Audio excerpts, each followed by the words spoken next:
Archaeology is the study of ancient cultures, the artificial creations, the sites, the artifacts, the structures that humans created.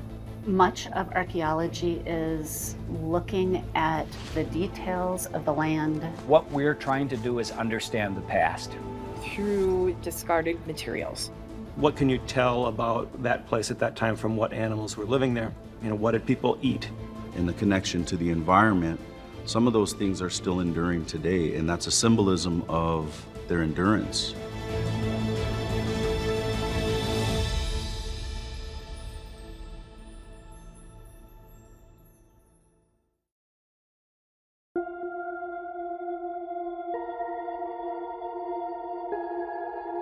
Minnesota, 16,000 years ago, was still mainly covered with ice. And there's just not a lot of animals living there. So Minnesota really takes off culturally is probably about 12,000 years ago. The ice is leaving, Lake Agassiz is forming up in the northwest corner, but it's a very different Minnesota. All of Minnesota is covered with spruce trees. In those spruce trees are some very different looking animals. There are beaver as big as me. There are mastodons, which are browsing on it. And at the peak of this 6,000 years ago, all of Minnesota, except the very northeast corner, is prairie. The buffalo, the bison have spread throughout the whole state. Then the climate reverses about 6,000 years ago and starts getting cooler and wetter. And by 4,000 years ago, we have our modern three zones: prairie in the west and southwest, a deciduous forest band through the center, and the coniferous and mixed deciduous forest way up in the north. When the French come into Minnesota in 1650, that's what they see are these three zones. And who they see living in those zones are the Dakota around Lake Mille Lacs. We have to understand that prior to pre-contact, the Dakota, the Oto, the Iowa, and the Ho-Chunk, specifically for the southeast part of Minnesota, all inhabited this area. Where they're gathering wild rice and parching it, they're getting maple syrup from the trees, they're hunting deer, they're doing a lot of fishing. You had a vast trade network. And so when you look at the social structure and the connection to the environment, some of those things are still enduring today. And that's a symbolism of not only how Native Americans thrive together, but coexisting together.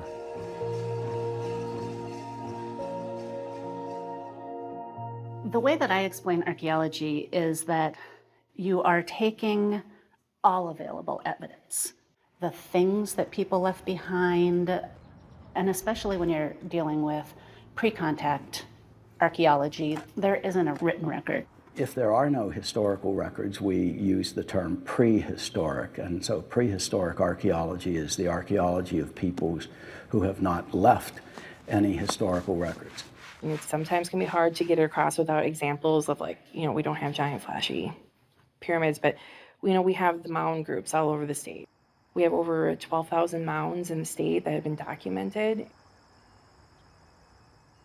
Indian mounds in Minnesota started being built about 500 BC, probably about 1650 AD. It used to be thought that people were only buried in the burial mounds, or that was sort of the overriding assumption. The more we learn, the more we realize that there are people in between the burial mounds. It's a cemetery. The complexity of what it took to build a mound, basket by basket, and share that responsibility of caring and treating for those mounds speaks to the sophistication of the natives who inhabited this area. When I see a burial mound today, there's no mistaking what my responsibility is, and that's to help protect and preserve those sites from negative impacts. Thomas Jefferson is in some ways regarded as the first American archaeologist because he excavated a burial mound on his property and he did gorgeous diagrams of what it looked like, started thinking about what it was. But as they moved farther and farther west, and especially got into Ohio, they're called the Hopewellian mounds because it was found by a town near Hopewell in Ohio that were loaded with very elaborate artifacts, copper sheets that had been embossed and gorgeously carved shells and things like that that were from the Gulf Coast. And no Indian groups were using these anymore. So The scientists of the day basically said, oh, these can't have been built by the Indians because they don't build mounds anymore. And look at all these artifacts that don't seem to relate to them at all. So a whole myth developed, and it's called the myth of the mound builders. So they started looking to Europe, of course. This looked like a complex society, so they must be Europeans. So they started thinking, oh, these are the lost tribe of the Welsh, or this is the lost tribe of Israel. Well, by the 1890s, archaeology is becoming a science. And the Smithsonian Institution was looking at these and mapping all these mounds. And finally, some of the Smithsonian Institution scientists finally said in the 1890s, nope, these were not built by these Europeans. These were built by ancestors of American Indians. The Minnesota State Archaeologist is in charge of overseeing a couple of Minnesota laws. One has to do with archaeology on public land. So if a city owns an archaeological site or the state owns an archaeological site, it's my job to make sure that that site is taken care of appropriately. And then the other aspect of my job is dealing with cemeteries and burials or people that are found during construction projects. And sometimes we'll get questions about, the Vikings. We don't have the information, the evidence that would support Viking settlements here. It seems like people that want to believe that are determined to believe it and are generally going to be interested in that rather than actual archaeology. Some people consider the term pseudoscience insulting because they know that the term is referring to the things they believe. Others, like many archaeologists, will use the term pseudoscience to refer to work that's been done that contradicts scientific findings.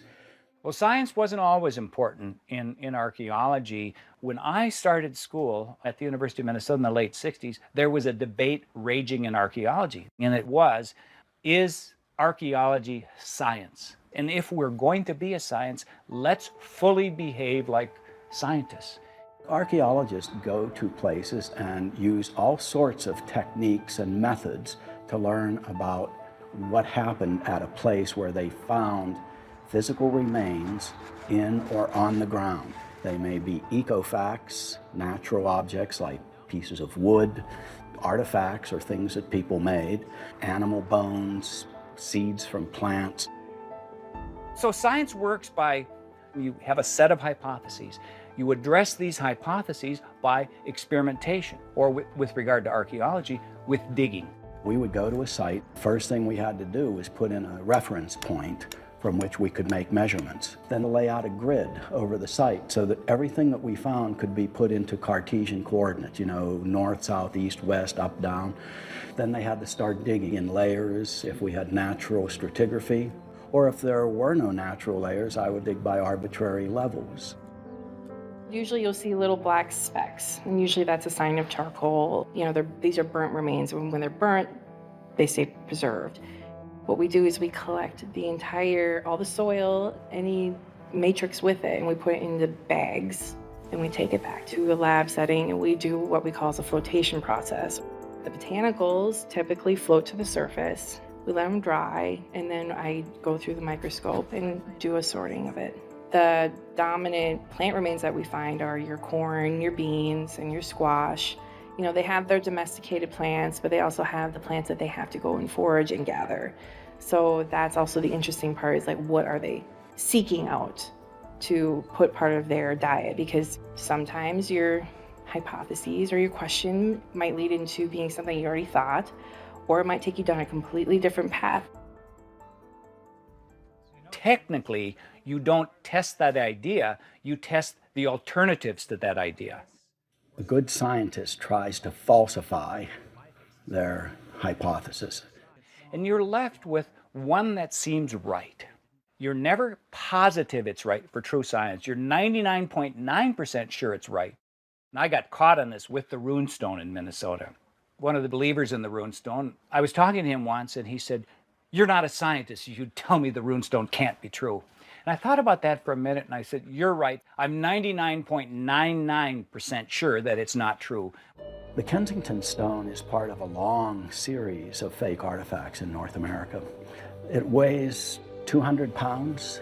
It was discovered in 1898 by a farmer near Kensington. He claimed that he dug it out of the ground when he was clearing land and pulled up an aspen tree, and tangled in the roots of the tree was a runestone. Why in the world would these Norse people come all the way into Minnesota as far as you can get from the ocean? And these are seafaring people. There's no way to get a Viking ship from Hudson Bay or from the St. Lawrence River into Minnesota. There's too many waterfalls. You can't get them here. I myself have done archaeological work at several supposed Viking sites.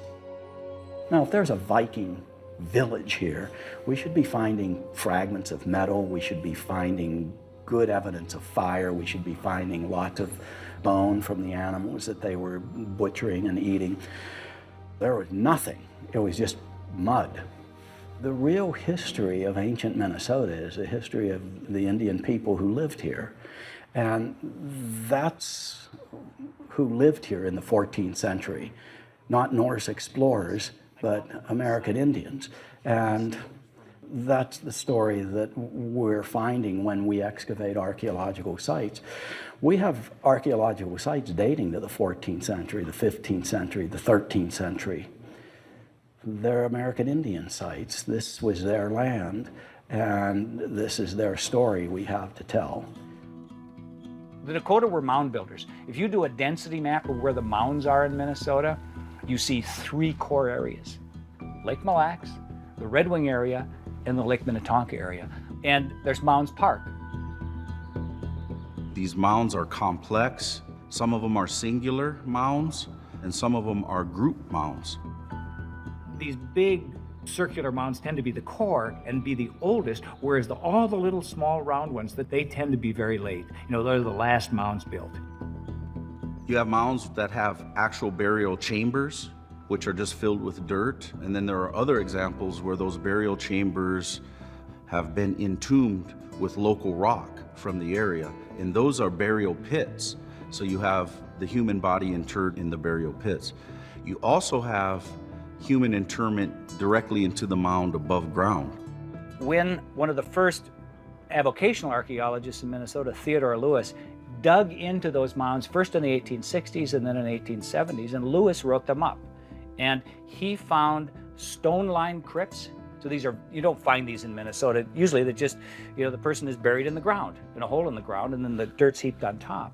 My advisor at the University of Minnesota eventually wrote it up, and he called it Hopewellian in Minnesota. And Mounds Park is the one that's related to this.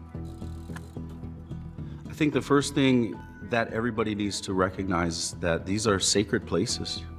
And you need to afford these places the same respect that you would any other cemetery or mortuary landscape. And having an understanding that those that are interred in this burial mound are descendants of the people who occupy the land today, in many instances. Archaeology and Euro-American, European outlook in regards to human remains historically was very, very callous. But also, we have this horrible history of thinking that American Indians or anybody non-white is less of a person.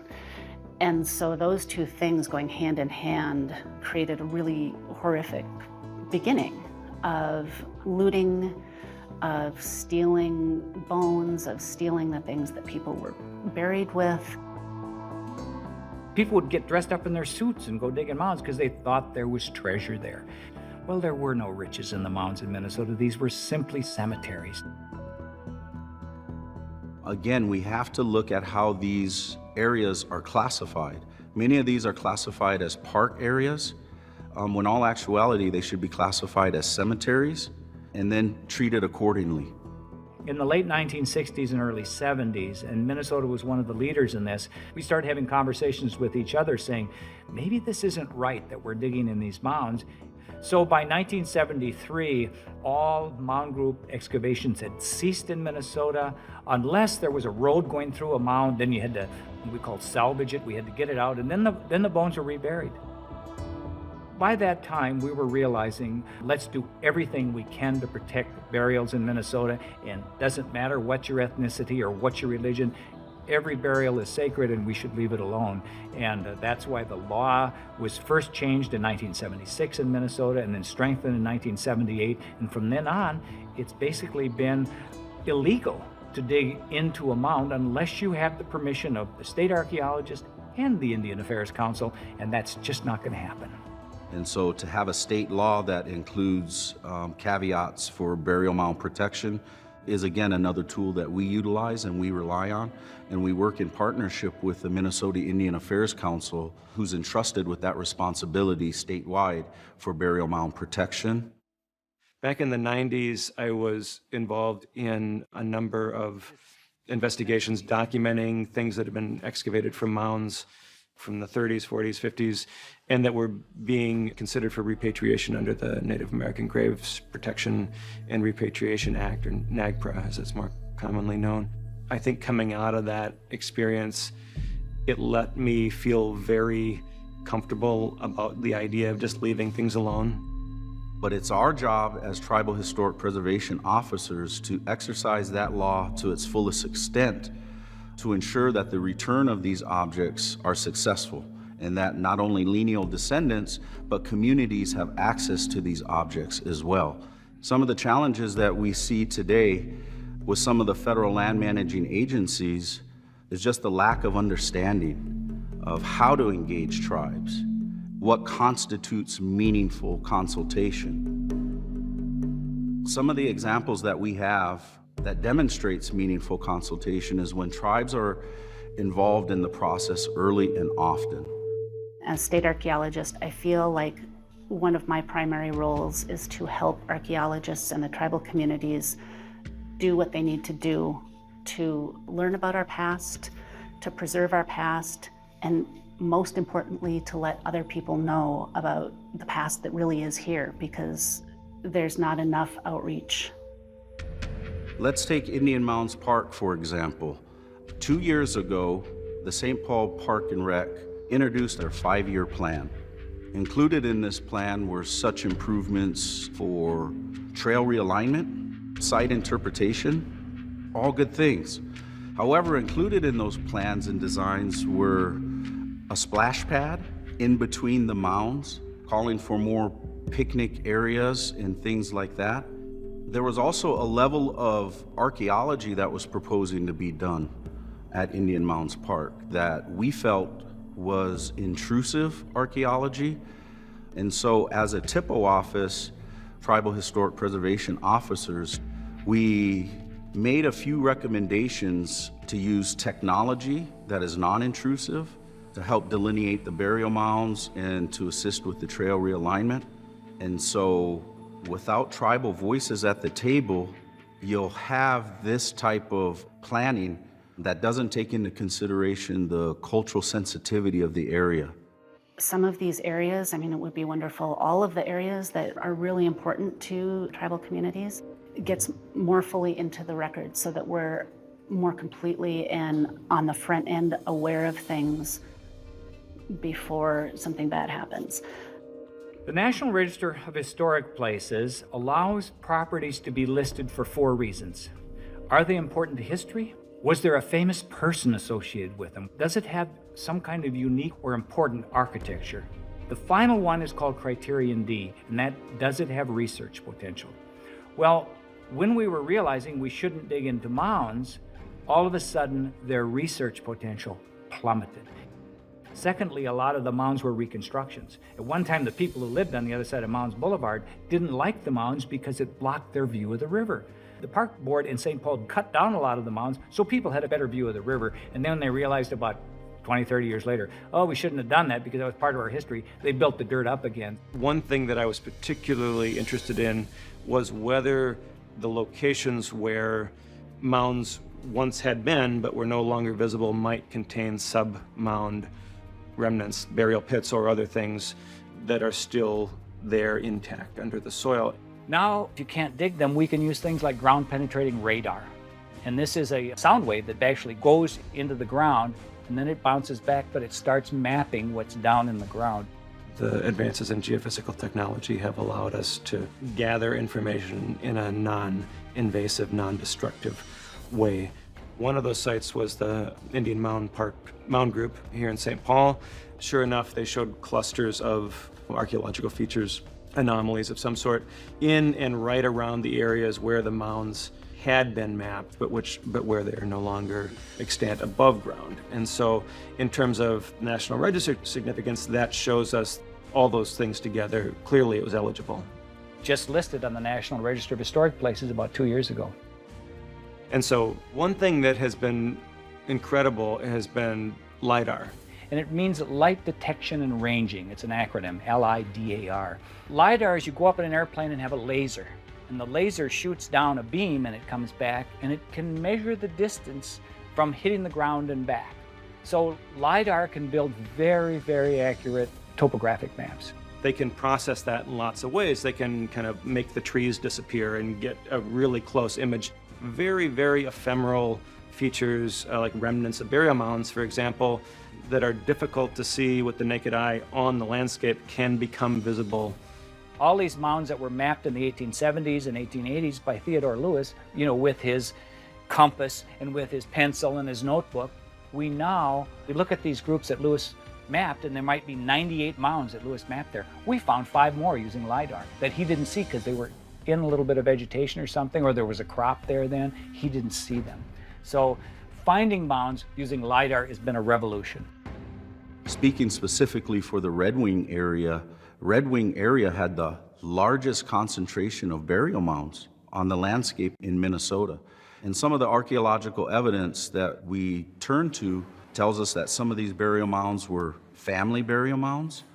So you had family activity around these spaces. You can think of the Red Wing area as the metro area in Minnesota in the past. All these rivers were the freeways of the past because people were using canoes. There's lots of resources down there where the soil's easily tilled. So these are really great places to live. There were probably, we know about 12 very large villages. Immediately south of that were at least 500 mounds. Hardly any of those survive today because the big Red Wing Industrial Park is right there. Roads have gone through there. Lots of other things have gone through. And as far as who lived there, these were built by the ancestors of today's Dakota peoples. Mounds that do remain are valuable. Again, they connect people from the past to the landscape and help us understand, in some instances, the spiritual connection to these places. So recently, the Prairie Island Indian community purchased some land, and they didn't purchase this land because of its agricultural value or its economic potential. They purchased this land because it's part of a series of burial mound complexes that are in pristine condition. And the burial mounds outside of this property have been heavily disturbed and looted. As owners and stewards of the property, the tribe can now implement protective measures that will further protect the site and hopefully enhance our understanding of the mounds and the complex that takes place there. Minnesota doesn't have many visible remnants of its ancient past. The Indians in Minnesota did not build with stone, so there's no ruins of their cities here. They had big cities, like we know at Red Wing, but there are no ruins of those cities. To find those cities, you've got to dig below the ground and find tiny fragments of these. So all we have left are the stone tools and the pottery and the remnants of some of the animals they're eating, and a lot of it's gone. We just can't see it. So if nothing else, the burial mounds in Minnesota are the one reminder on the landscape today that people lived here before us. I think it's important for anybody who's re-examining the burial mounds or working on burial mound protection in Minnesota to include the voices of Native people. Oftentimes, oral history is left out and we focus more on just science. But again, there are Native people here that have been here for millennia and have demonstrated that they're not going anywhere. And so including tribal voices and expanding your methodology to include oral histories and engaging local tribal communities will help us better understand the landscape that we all share and occupy today in the landscape that was shared Ahana years ago as well. So for everybody in Minnesota, there's some place you can go in your region to still see some surviving mounds. But there are a couple of very rare places in Minnesota that you can also go. And the two that really jump out are Pipestone and Jeffers Petroglyph. At the Jeffers site, you can go and look at these rock ledges there of this Sioux Court site where there are figures and animals and symbols carved into the bedrock there, these shelves of rock, which tell stories about the past. When I was a new archaeologist, we were looking through a pinhole at the past. Today we're looking, at a knothole of the past. Someday maybe our window will be this big.